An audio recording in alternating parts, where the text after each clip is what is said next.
নেতাকর্মী এবং পুলিশের মধ্যে তুমুল সংঘর্ষ চলছে। দায়িত্ব ছাড়তে পারেন ডক্টর ইউনূস। প্রধান শেখ হাসিনা অবশেষে আবারও নিজেদের হারানো ক্ষমতা ফিরে পাচ্ছেন। যে অনির্বাচিত কারো দ্বারা কোনো সরকার বৈধ নয়, তো সেই অনুযায়ী এগুলা আমি মনে করি আমি একজন আইন জগতে চর্চা করি। দর্শক, ডক্টর মোহাম্মদ ইউনূসের পদত্যাগে এবার ছাত্রলীগের তাণ্ডব এবং মিছিল, ভয়ঙ্কর এক পরিস্থিতি চলছে এবং শেখ হাসিনাকে দেশে আনার জন্য ছাত্রলীগ ডক্টর মোহাম্মদ ইউনূসের পদত্যাগের জন্য যেভাবে ঝাঁপিয়ে পড়েছে, কবে শেখ হাসিনা আসতে চলছে বাংলাদেশে, সব বিষয়ে ভিডিওতে জানাবো। না টেনে একটি লাইক করে ভিডিওটি শেষ পর্যন্ত দেখতে থাকুন।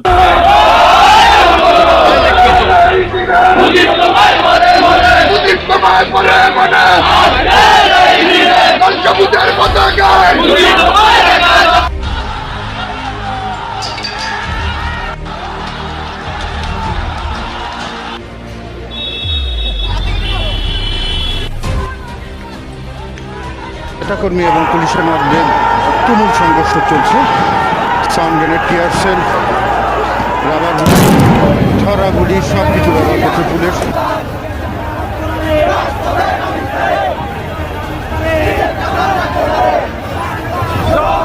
নেতাকর্মীরা মিছিল নিয়ে আমাদের পুলিশের উপর আক্রমণ করে, পুলিশকে আহত করে।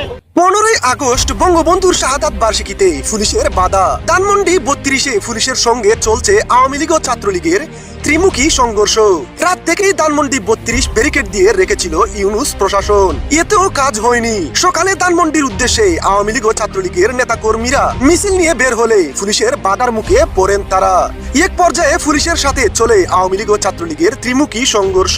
সেই সংঘর্ষে বেশ কয়েকজন পুলিশ গুরুতর আহত হয়। ধানমন্ডি 32-এর রাজপথ যেন পুরো রণক্ষেত্র।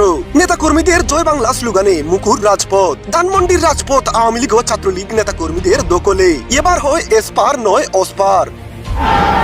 Sound grenade, tear shell, rubber ছড়া গুলি সব কিছু ব্যবহার করছে পুলিশ।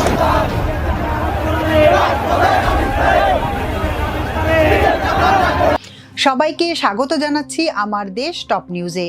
সঙ্গে আছি তাহমিনা তাসির। শুরুতেই জানিয়ে দিচ্ছি সংবাদ শিরোনাম। নির্বাচনে অংশ নেওয়ার ইচ্ছে নেই, জানালেন ডক্টর ইউনূস। জাতীয় নির্বাচন ফেব্রুয়ারিতেই হবে, বিলম্বের সুযোগ নেই, বললেন প্রেস সচিব। সংস্কার, বিচার ও পিআর পদ্ধতি ছাড়া নির্বাচন মেনে নেবে না জনগণ, মন্তব্য জামায়াত সেক্রেটারির। নির্বাচন বানচালের ষড়যন্ত্র হচ্ছে, সতর্ক থাকতে বললেন গয়েশ্বর।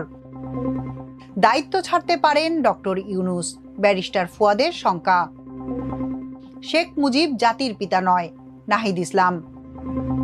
খালেদা জিয়ার জন্মদিনে প্রধান উপদেষ্টার ফুলেল শুভেচ্ছা।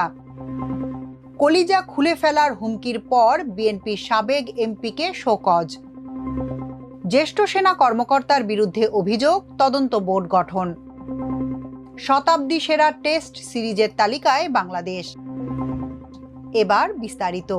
সক্রিয় রাজনীতিতে প্রবেশ অথবা নিজে নির্বাচন করার কোনো ইচ্ছে নেই বলে জানিয়েছেন প্রধান উপদেষ্টা ডক্টর মোহাম্মদ ইউনূস। সম্প্রতি মালয়েশিয়া সফরে গিয়ে দেশটির রাষ্ট্রীয় বার্তা সংস্থা বার্নামাকে সাক্ষাৎকার দিয়েছেন প্রফেসর ইউনূস। শুক্রবার সাক্ষাৎকারটির কিছু অংশ প্রকাশ করা হয়েছে। প্রধান উপদেষ্টা জানিয়েছেন, সংস্কারের যে লক্ষ্য নিয়ে অন্তর্বর্তী সরকার গঠিত হয়েছে সেটিকে এগিয়ে নিয়ে যাওয়া তার কাজ। গত 1 বছরে আমরা অনেকটা পথ এসেছি। এই আগস্টে আমরা প্রথম বছর সম্পন্ন করেছি এবং অনেক কিছু অর্জন করেছি। ডক্টর ইউনূস বলেন, তার অন্যতম বড় অর্জন হলো ঐক্যমত্য কমিশন গঠন করা, যেটি 11টি সংস্কার কমিশনের উপর ভিত্তি করে তৈরি হয়েছে। ঐক্যমত্য কমিশন নির্বাচন সংক্রান্ত সংস্কার প্রতিবেদন এ মাসের শেষের দিকে দিতে পারে, যার মাধ্যমে একটি গ্রহণযোগ্য নির্বাচন ব্যবস্থা গঠন করা যাবে। আমরা এটির শেষ দিকে আসছি। সম্ভবত এ মাসের শেষ দিকে আমরা ঐক্যমত্য কমিশনের প্রতিবেদন পাব। প্রধান উপদেষ্টা বলেন, রাজনৈতিক বিষয়ে আপনার একটি ঐক্যমত্য প্রয়োজন। সংসদ এক কক্ষ বিশিষ্ট নাকি দ্বিকক্ষ বিশিষ্ট হবে, এটি নিয়ে অনেক বিতর্ক রয়েছে। দেশ এখন সঠিক পথে যাওয়ায় আগামী বছরের ফেব্রুয়ারিতে নির্বাচন আয়োজনের জন্য বাংলাদেশ প্রস্তুত বলেও জানান তিনি। প্রধান উপদেষ্টার প্রেস সচিব শফিকুল আলম বলেছেন, আগামী বছরের ফেব্রুয়ারিতেই জাতীয় নির্বাচন অনুষ্ঠিত হবে। এ নিয়ে কোনো সন্দেহ নেই। নির্বাচন কমিশন ইতোমধ্যে কাজ শুরু করেছে। যারা সন্দেহের বীজ বপন করছেন তাদের উদ্বিগ্ন হওয়ার কিছু নেই।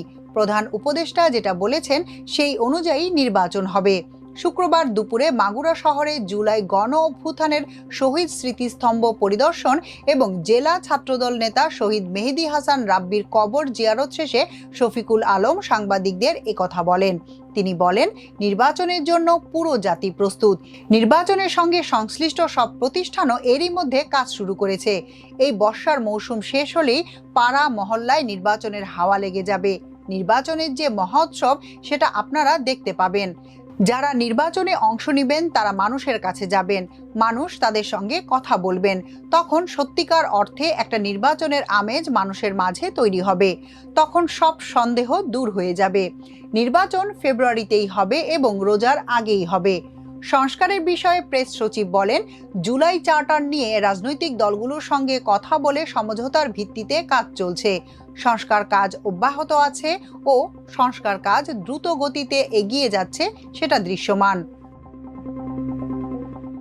সংস্কার, গণহত্যার বিচার এবং পিআর পদ্ধতি ছাড়া জনগণ নির্বাচন মেনে নেবে না বলে জানিয়েছেন বাংলাদেশ জামায়াতে ইসলামীর সেক্রেটারি জেনারেল ও সাবেক সংসদ সদস্য অধ্যাপক মিয়া গোলাম পরোয়ার।